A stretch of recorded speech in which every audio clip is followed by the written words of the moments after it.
This is our first time team teaching. Yeah, How do you feel so far? it feels like it's going great. Well, Everyone here will know how effective we thought team teaching was based off of whether it happens ever again. So here we go. Here we go. And we are in our fourth and final week of a series called A People. And the heart of this series has been to look at some key values and really some practices and some like anchoring themes that we feel like as a church we need to gather around in this next season together. And so this is our fourth week. Next week, we're doing a series in the book of John. Daryl is coming out of retirement again to start preaching out the way. I think the last time he preached was in May here, and so we're so excited. Maybe June, May, June. Do you remember the last? Did we figure it out? Sharon's saying May, and I trust Sharon's response there. Yeah. And so Daryl's going to kick off our series next week, which we're really excited about. So week one, Jeremy spoke on being a people committed to intercessory prayer, a people devoted to prayer. Second week, you spoke about, people who invest in the discipleship of others. So a people of disciples who make disciples. Week 3 was last week. And I spoke on being a people called to evangelism, a people committed to sharing the good news of Jesus with others. And today, we're here. We're going to talk about being a people of intentional formation, and we're going to define what that means, a people of intentional formation. Now, if you were to read the New Testament, there's two ideas that really impact me about a relationship with Jesus. The first is this idea that Christians can walk with Jesus. And I know sometimes we just say those lines, like walk with Jesus, like that's no big deal, but think about that. Like the New Testament implies that we can have a day-to-day experienced relationship with Jesus here on earth. Like we can walk with him, we can know him, journey with him. That's a wild thought. We can walk in this life with God.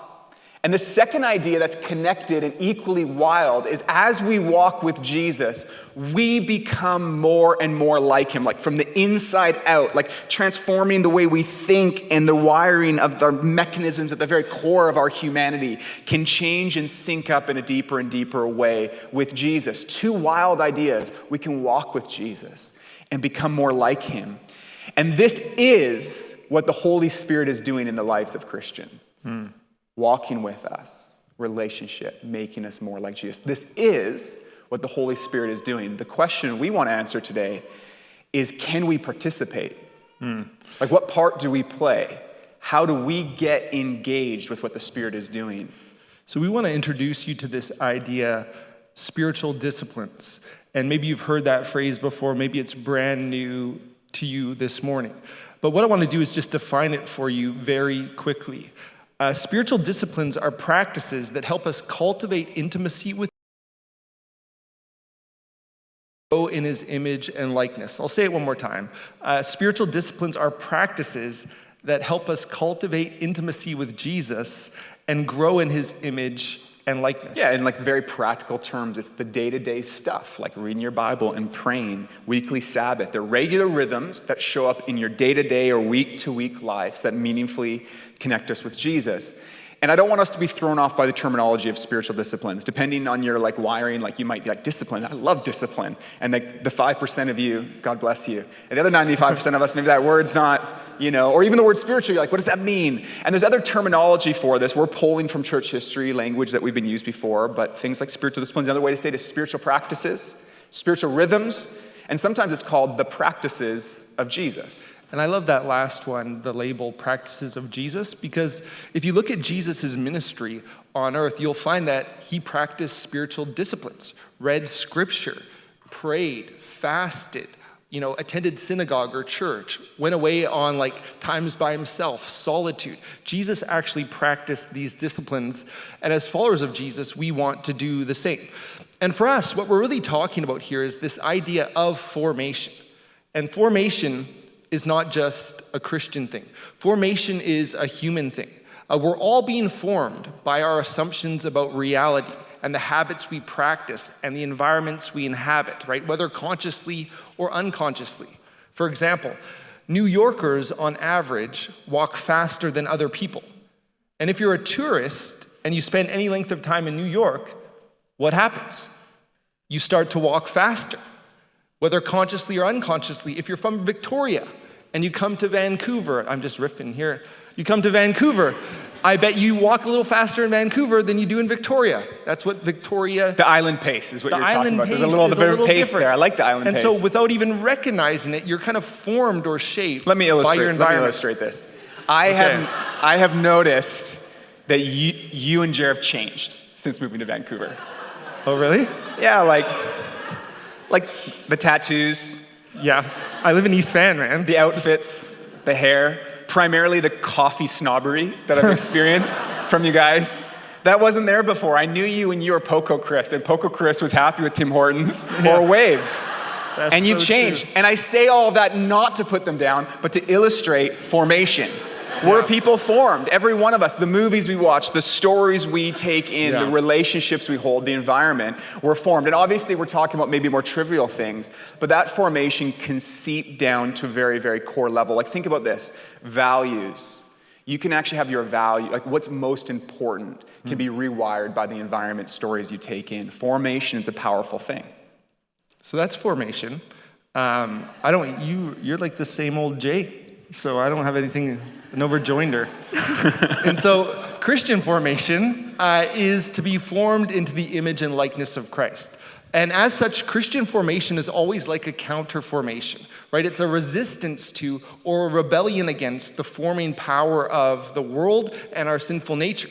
And it's a radical embrace of the Jesus way, right? A renewal of the mind and a restructuring of our assumptions about reality and our daily habits and way of being in the world. I kind of like to think that Christianity is like punk rock. You rebel against the prevailing norms of culture to be conformed to the image of Christ. I don't know if that last part is punk rock, but the first part. And you do see this language, like this language of formation pop up in the New Testament. There's tons of examples. Let me just give you a few, and then Chris, you can throw some in as well. Romans chapter 12, verse 2 speaks this idea, don't be conformed to the patterns of this world.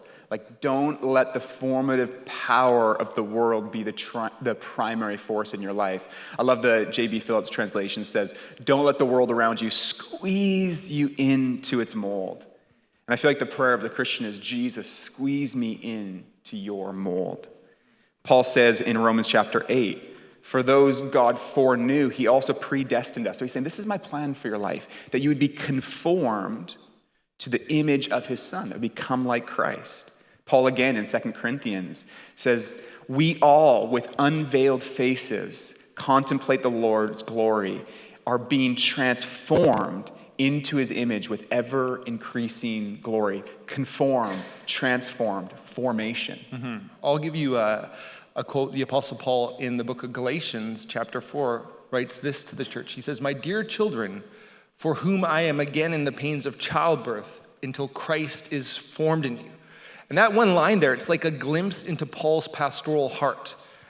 The statement kind of reveals Paul's desire for them, that they would be formed into the image of Christ. John Stott writes this. He says, Paul, quote, is not satisfied that Christ dwells in them. He longs to see Christ formed in them, to see them transformed into the image of Christ. That's the end goal of Paul's ministry. And he uses this intense imagery almost to express this longing. He says, I'm in the pains of childbirth until Christ is formed in you. And I've learned, as a husband and father, it's not a good idea. I wouldn't never compare anything to the pains of childbirth. I wouldn't do what Paul's doing there. Not a stubbed toe, not a kidney stone. It's not like childbirth. Not a severed limb. None of it compares. But Paul didn't get that memo. So what the Holy Spirit's expressing through Paul is this desire to see people formed into the image and likeness of Christ. The goal is not just to plant churches or deliver lectures or organize community or put on events. The end is that Christ would be formed in people. Listen to this C.S. Lewis quote. He says it even more strongly in the book Mere Christianity. He writes, the church exists for nothing else but to draw people into Christ, to make them little Christs. If they're not doing that, All the cathedrals, clergy, missions, sermons, even the Bible itself are simply a waste of time, strong words. God became human for no other purpose. The church exists to make little Christs. And listen, this really matters for the sake of our city and the sake of our world and the sake of our relationships. I think one of the greatest gifts our church can give to the world in the here and now is turning out more and more people who are like Jesus. Like, think of the fruit of the Spirit perfectly displayed in Jesus' life: love, joy, peace, patience, kindness, goodness, gentleness, faithfulness, self-control. If more people were like Jesus, friendships would improve, marriages would improve, families would improve, neighborhoods would improve, workplaces would improve, legislation would improve, poverty would decline, injustice would decline, abuse would decline, racism would decline, hope would increase, love would increase, kindness would increase, faithfulness would increase. One of the greatest gifts the church can give to the world in the here and now is more and more people who are growing into the image and likeness of Jesus. So this matters. Amen. Amen. Are we going to pray now? Yeah, it just was a good preaching run you did there. I was just letting it impact me. Just let it sit in.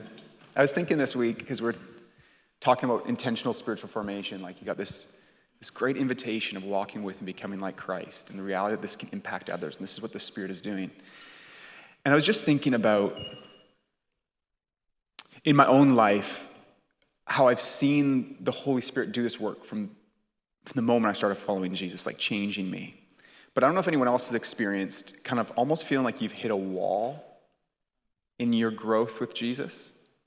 And it's a weird thing to say. I think in some ways, in part, it's not entirely true, because the Holy Spirit's not going to give up his work. But it can feel that way. You know, I'm getting nods from people who've been following the Lord for a long time. And for me, I remember maybe it was 5 or 6 years ago, really just being quite acutely aware of almost like a wall I hit. And what I realized is that I wasn't wavering at this point in my walk with God on whether I wanted to follow Jesus or whether I wanted to align my life with him. What was happening is I realized that my rhythms of my life were not prioritizing my walk with Jesus. It was almost like I got as far as I could in my walk with God by just being ad hoc in my prayer life, spontaneous in my Bible reading. But like, you know, my spiritual disciplines, like we're talking this morning, were scattered, unfocused, inconsistent, and sometimes absent. But it wasn't that they were fully absent. Like, in an average week, I was spending time in prayer, reading my Bible, going to church. That was an average week. But there wasn't an intentionality. That's the word I'm looking for. And I just remember gathering with a few friends, Jeremy, Brandon, who's on our staff, and our good friend Jason Eliason. And we were in this similar point together, and we started meeting one morning a week for the better part of a year to primarily talk about our spiritual formation.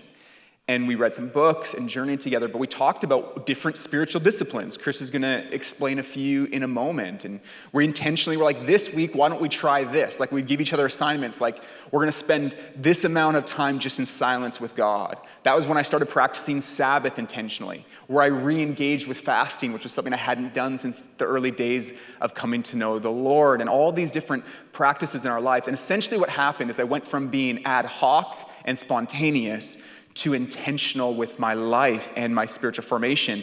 And what I realized is that many of us are intentional with some parts of our lives. Like, obviously, if you're maintaining a job, there's a point by which you became intentional with when you show up and leave work. You've got to do it. And for some reason, and there's no guilt or shame in this at all, I have found in my life, I've allowed all of the other urgencies and busyness of this world to take a priority over my own intentional spiritual formation. And the biggest shift that happened in my life in that season wasn't like getting serious about Jesus. I was already serious about Jesus. I got serious about the disciplines that connected me deeper with Jesus. And that's the invitation today. No guilt, no shame, but all of us have to step back from our schedule, look at it, and ask the question, who designed this? Who designed this schedule? Did you design it? Because all of us at some point in every quarter of the year have to renegotiate our schedule and ask the question, does this reflect my values and who I want to become? And I have found that for me, spiritual disciplines often become something that sneak in if there's room in the schedule. And we're inviting us to an intentionality around it. Yeah, and we're going to give you an exercise that will help you do it. But first, some of us were even new to church or the Bible and even this language of spiritual disciplines. And so we thought it'd be helpful to do a rundown and give some definitions for a few of them, just so you get a sampling of what they are. Here's one: Bible reading and meditation on Scripture. Jesus quoted the book of Deuteronomy 3 times when he was fasting in the wilderness, being tempted before his public ministry. Jesus had memorized and was meditating on Scripture. And here's an image I like to use for meditation.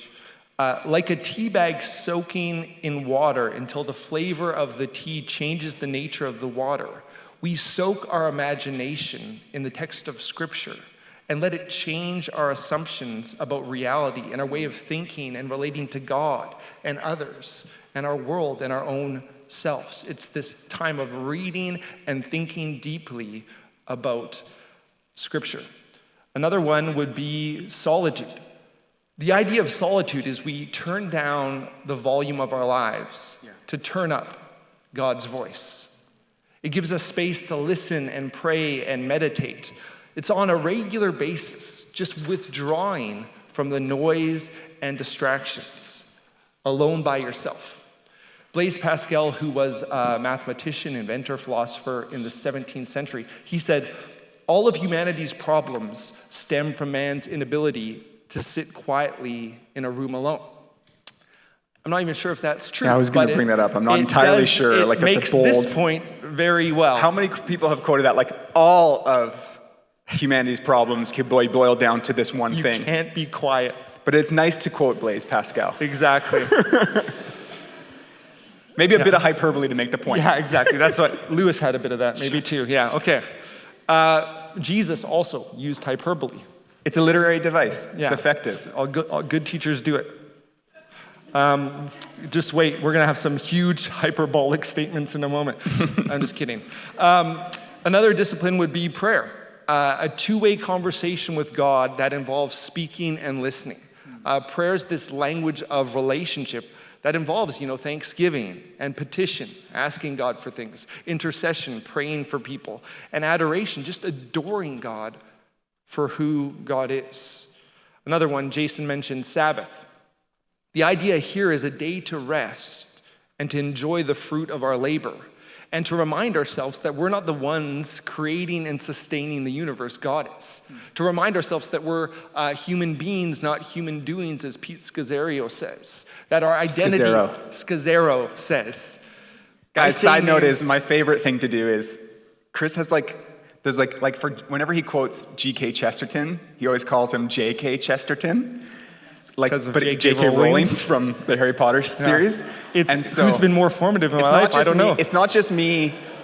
Exactly. It's not just me being pedantic or trying to change, correct you, but it's an inside joke that if you're in small groups, in the small group video this week, you also correct I say someone's name wrong. Okay, it happens a lot. Christina Kane, I think you said. Yeah, I've said that twice. Christine. Where am I? Sabbath fasting. Yeah. Sabbath? So Sabbath is, you remind yourself that my worth and my value isn't connected to my production or my ability to rightly pronounce names, but it's tied to the fact that I'm loved by God and loved by me and by Jason. Here's another one: fasting, going without food to devote time to intentional prayer with God. Serving is another one. Serving other people with our gifts, talents, and ability. Serving others because life isn't all about me. Those are just that's a sampling, a smattering of spiritual disciplines. I love it. I want to introduce you guys to something Here we go. Might be familiar to lots. It's called a rule of life. Rule of life. And if it's new language for you, no problem at all. But here's a simple definition. A rule of life is a personal plan for your spiritual formation. A personal plan for your spiritual formation. It's a set of practices that you build your life around. And many of us have a rule of life. Like you keep a schedule, you have certain habits and rhythms. So it's not a question of whether you have one or not. It's a question of like, how intentional have you been in cultivating your rule of life? And is it oriented primarily around your formation to Jesus Christ? And a rule of life, like I know that even like spiritual disciplines, there can seem to be maybe a connotation of like, it's like rigid or void of emotion. But the idea of rule just comes from the idea of rhythm. Like the word is like regular rhythm. Like that's where this word rule comes from. And our friend Ken Shigematsu, who pastors 10th Avenue Alliance, is an amazing church, an amazing pastor. He's written 2 books about this, God in My Everything and Survival Guide for the Soul. He's one of the best thinkers on spiritual formation. And when he describes the rule of life, he often uses the imagery of like a lattice. You know how when you're growing like vines up the side of a wall or even a flower, you might add like structure like a lattice to give it support to grow? Think lattice when you think rule of life. It is like infrastructure and structure in your life to cause flourishing and growth. A rule of life is liberating because you don't find yourself every day wondering, what might I do to partner with God? I've decided that. I've put it in place. I've got habits that are working for me. And it's not rigid and void of emotion or void of love. It's actually stability that God's love might abound in your life. And I actually want to teach all of us how to build a rule of life. And there's tons of ways to do it. Do we have that card printed, or is it just going to show up online? We're going to have this show up on Instagram this week, and maybe we'll attach it to our newsletter as well, just a resource for building a rule of life.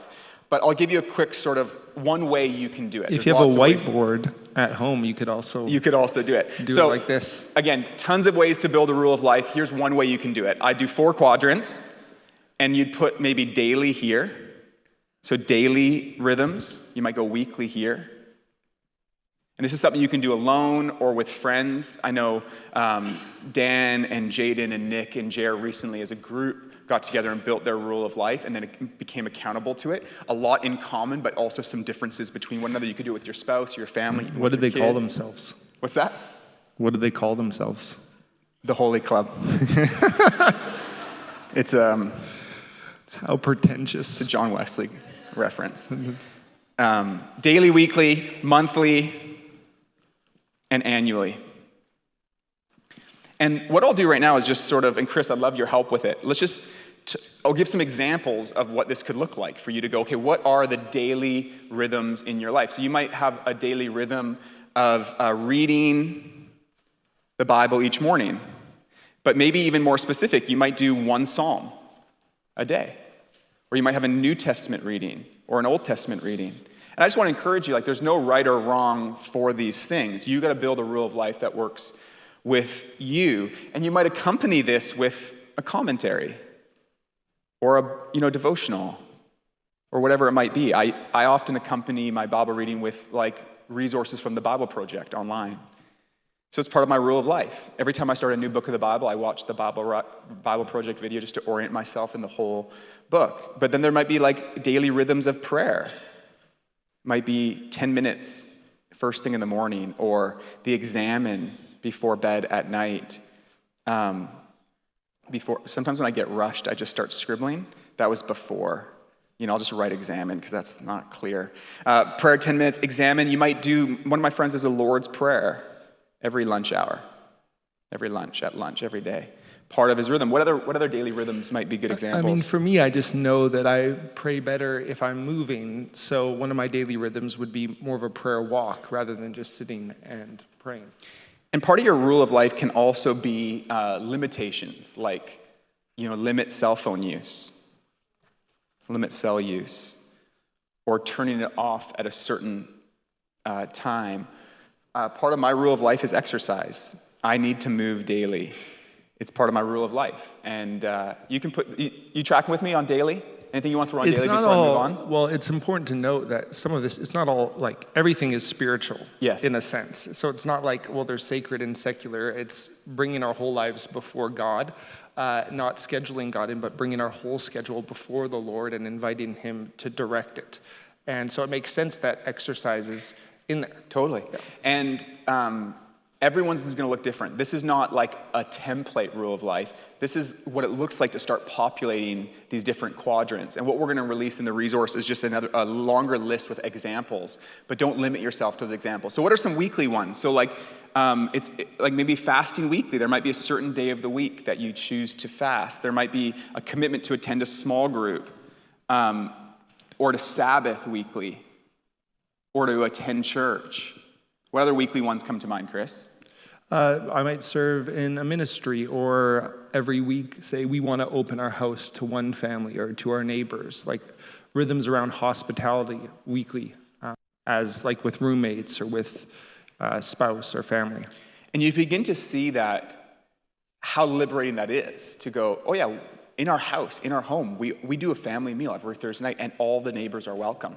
And all of a sudden, this question of like, how do I participate in spiritual disciplines of hospitality, don't become a question mark that's overwhelming. It's liberating when it's there. And then let's look at monthly. There's, maybe monthly disciplines of retreat. I know for some people, they might say, hey, I have this daily rhythm of prayer, but once a month, I try to clear off a day for more extended time with God. There could be monthly rhythms of generosity, like tithing, or supporting missionaries, or single moms in the church, or community. So there's monthly rhythms of generosity. I think for me, one of my important monthly rhythms are around connecting with others, around deeper accountability. So there could be accountability. This is different for me than small groups. It's like getting really deep with some people on those different things. Any other monthly things that come to mind as example? Spiritual direction might be one. You're doing great. Thank you. Yeah. And then annually, what annual things come to mind? Once a year, I try to go away for a couple days, like a silent retreat or a prayer retreat. Holidays, scheduling in holidays. Holidays need to be on here. I think if you're married with kids, you might say part of your rhythm, rule of life is to go away with your spouse, just the two of you, or to go away with your kids and your spouse, at different times. Like that could be part of your rule of life. And again, I don't want to create a divide between like what's sacred and unholy. I mean, this whole thing is about building a life around your formation and your values and your callings. What else could it be on there? Year-end giving. Year-end giving is a rhythm I see in this church for a lot of people. Scheduling in advance the time you might set off work. Oh, here's one. Maybe 3 times a year you might revisit your rule of life. And so here's what I'm trying to just show you. It's really simple, is every one of us could do this, and I would invite you to do an exercise like it this week. We're going to give a couple best practices around building a rule of life, but just before we move on from here, I'd encourage you, if you do it this week, to start by saying what's already at place in my life that I could become more intentional in. So opposed to being like, what does a spiritual rock star put on their rule of life? Just start where you're at. Like you probably already have some building blocks that you can say, hey, yeah, these are, I can put this on here and become more intentional. And then say, what would be a couple things I could add to each quadrant that might help me in this season of life grow deeper and deeper in my apprenticeship to Jesus. Yeah, and it's so transformative when we actually aren't just hearers but doers, and we engage in these types of practices. And so, as Jay just said, we have 6 notes on a rule of life. And so when Jason spoke on discipleship, there was like how many? 17, I think. 17 tips. This is only 6. Just 6 today. Okay, this is us working together. I've whittled it down to 6. Here's the first one. And Jay kind of alluded to it. The first one's simple. Start small, right? You don't run a marathon on your first day of jogging before you've stretched. You could do it, but it's probably not going to go well. You work your way up to it. And so you don't start with a 10-day fast. Maybe just miss a meal. You don't start by praying for an hour. You start with 10 minutes. To start small and not to despise small beginnings. James K. Smith, I'm paraphrasing him here, but he said something along the lines of, micro rituals can have macro significance over time in our lives. But start small, don't despise small beginnings. Number 2, remember the J curve.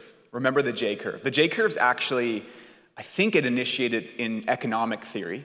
It's a principle about markets, but it's also been applied to sports science and any skill learning in general. And here's the concept of the J curve. I think it's helpful for us as we think about spiritual disciplines. I first heard this applied to spiritual disciplines from John Mark Comer, and he leads a ministry called Practicing the Way, and they build a resource around spiritual formation that we're going to journey into as a church, and a lot of our own thinking on it's been really informed by their work. And so on one axis here, you would have like performance or growth, like getting better at a skill, improving things over time, or another way to put it would be like benefit. So that's on one axis. And the other is just time. So this axis is just time.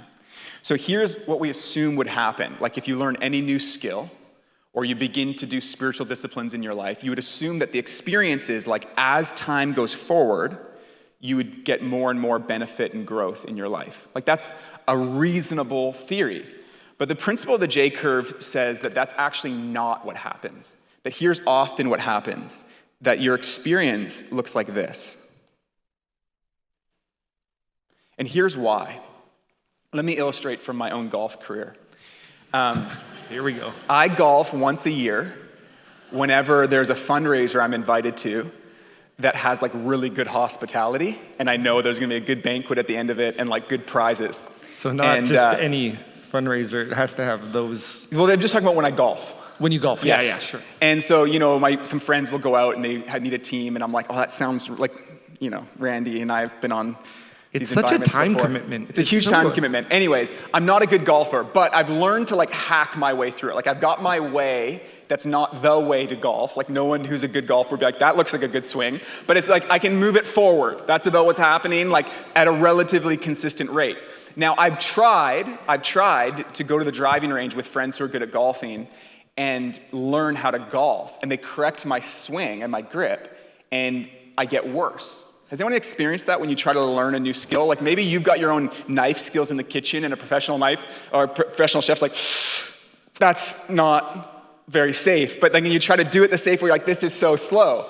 And this is what happens whenever we essentially adopt a new skill or learn a new thing, is it feels like we get worse before we get better. But if you are learning something new and you adopt like the proper form, all of a sudden you need to realize I need to actually endure through this decrease, like this interruption, because it got an exponential impact as you carry on. And so I just want to say this because if you begin to integrate, say, Sabbath in your life, I don't know that your first 5, 6, 8, 10 Sabbaths will feel that great. Because it'll probably actually feel like an interruption to your schedule. I feel anxious. I want to work. I want to check my email. I want to get things done. You're aware, like, I didn't plan well enough for this thing. So that's what Sabbath feels like. But if you stick with it going down and commit through it, you can experience the benefit over time. What about fasting? First time you fast, like, this is not adding value to my life. I've got a headache, sugar withdrawals. All I'm thinking about is food all day. Prayer even, like you say, I'm going to set my alarm early to pray, and you're tired all day. Like, you think about this. And my invitation for you as you involve spiritual disciplines in your life is follow the J-curve down and then let it take you back up. So good. I did ask Jay, I'm like, did you come up with this? Because it's called the J-curve. But he did not. I did not. Here's the third one. I won't say that next time. Think subtraction, not addition. So many of us are so busy and our schedules are full, our work and home life is demanding, and it feels onerous to like add one more thing onto an already overpacked, busy schedule. And so the idea here is don't add, drop things to create more time for what matters most. It's like learn the art of saying no to non-essentials to make space for that which is most essential. Sometimes the most spiritual thing you can say is no. The word no can safeguard space for the more important yeses in life. And so practically it's like, well, less Netflix, maybe. Less social media. Longer prayer walks. Spend less on myself and give more away to others. Less Huffington Post, more Holy Scripture. It's that kind of idea.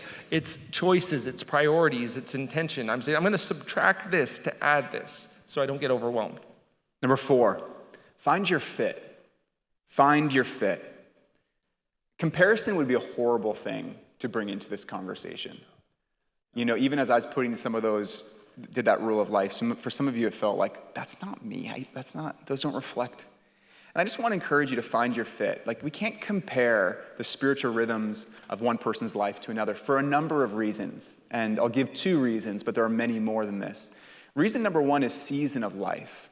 Season of life. Your ability to practice certain disciplines will change based on seasons of life. Students, you've got a really unique season for serving, for participating in community. It's a really unique season. And that season's going to look different when you're married or have kids or at a certain stage of your professional journey or retirement. Some of you are entering into a new season. You're on the front end of retirement. You're like, I still got energy in my life. Who knows what your rule of life could look like in this next season? I just want to say a word to, by way of example, maybe to people who are in a season of pain. For you, spiritual formation and prayer might look like just showing up and getting out of bed and being still for a moment, finding pen and paper to journal is like all you got steam for. Bless you. Moms and dads of newborns, if you get a psalm in the morning, don't worry about Bible in a year. I mean, just recite. You are crushing it. Recite Psalm 23 on your way up the stairs to pull your baby out of bed crying. And as you hold that baby, remember you're held by the living God. Seasons of life. And we all find our way through, but seasons of life really change things. And so I want to just acknowledge that your rule of life will look different in different seasons. For those who travel for work, your rule of life might look different. I have a different rule of life when I'm on the road than when I'm home. And so find it in your season. But the second, it needs to be different. We can't compare because of personality. Like, we're wired different. We've got different gifts and abilities, and depending what kind of personality assessment you might go for, you might go introvert or extrovert. You might be like a feeler or a thinker, and those actually have an impact on your spiritual practices. For example, like for me, I do connect deeply through rigorous conversation, even debate. I feel close to God when Chris and I are arguing out like theology and philosophy. And for others, like my wife Rachel, like that doesn't actually feel great. For her, she's going to find more connection through expression of worship and art. It's how she's been made, and I love that about how God made her. I'm a very like action, kinetic type person, so a lot of my spiritual disciplines involve movement. I need to get out and walk, be in community worshiping, those kinds of things. Now, sometimes our wiring and makeup inform us to do certain spiritual disciplines that feel most comfortable. And that's good, like things that just, I connect with God so deeply in that way. But also, we need to counterform ourselves as well. So sometimes I intentionally put practices in my life that look like stillness, that look like silence, to counterform even against that wiring. But in any case, we work with our wiring as we think through our formation. So find your fit. Number 5, practice spiritual disciplines in community. There's a saying I read somewhere. It says, if you want to go fast, go alone. If you want to go far, go together. And so many of these practices are meant to be done in community. We serve together, we pray together, we fast together, we study together, we celebrate together, we delight in one another, we remind ourselves corporately of who we are as the people of God. Practice spiritual disciplines in community. And lastly, don't give up even when you give up. Like, I mean, don't give up when you found yourself being like, man, I'm back at square one, it feels. I know for me, when the pandemic hit, I feel like all of my rhythms fell apart. Does anyone remember that? Like, maybe some of you, it came alive, but for me, I had to like slowly rebuild so much, not just my rule of life, but so much of like just the rhythms of my life. And there's a couple lies that sneak in. One is this lie that somehow we're like a failure. It's like as life changes, as you change, as your world changes, same with your rhythms. But the other lie that's in there that's so interesting is like, do we feel like when you miss a day of prayer or miss a Bible that those moments with God yesterday, last year, were taken away? Like no one can rob from you the moments you've had with God, the conversations you've had with God. One moment invested in your walk with God is not a moment wasted. Those aren't wasted moments. And I just want to remind you, like, don't give up, even when it feels like you've given up. Begin again. Begin again. Start small if you need to. There's no shame in that. What's more important than our formation? And for some of you, I think that today's a begin again kind of day. Just begin again. No shame, no guilt. None of that's wasted. Start small. Begin again. Remember the J curve. Do it in community. All of those things. And the point is this. We don't want to miss the point. The point is that you can miss the point when it comes to spiritual disciplines and spiritual formation. The point is Jesus. We can do spiritual disciplines to impress God, impress ourselves, impress others. It happens all the time.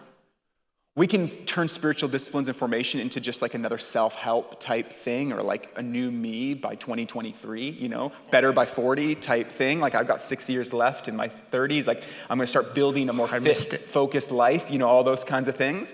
And these things will benefit your life in those ways, but that's not what this is. These are means by which we connect deeply with Jesus. It's about Jesus. It's about knowing his love and letting his love work his way deeper and deeper into our life, that we may become people of love. That's what this is about.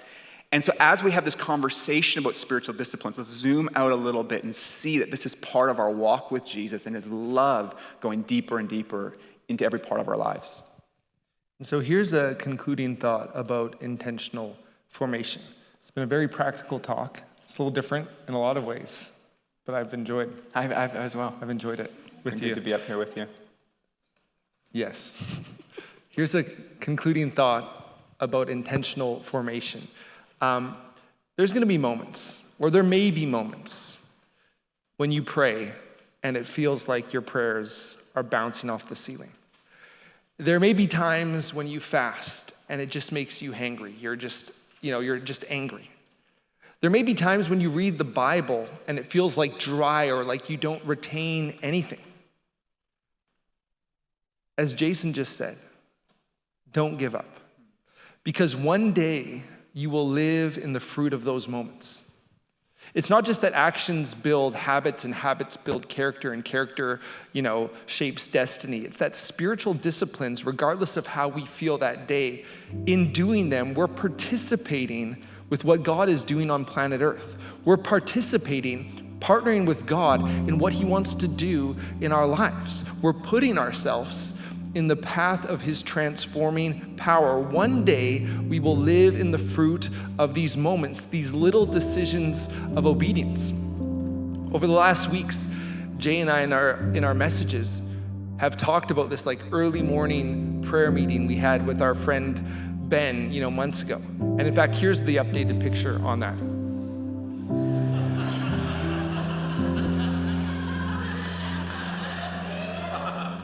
I asked the team to do that. I'm in there now.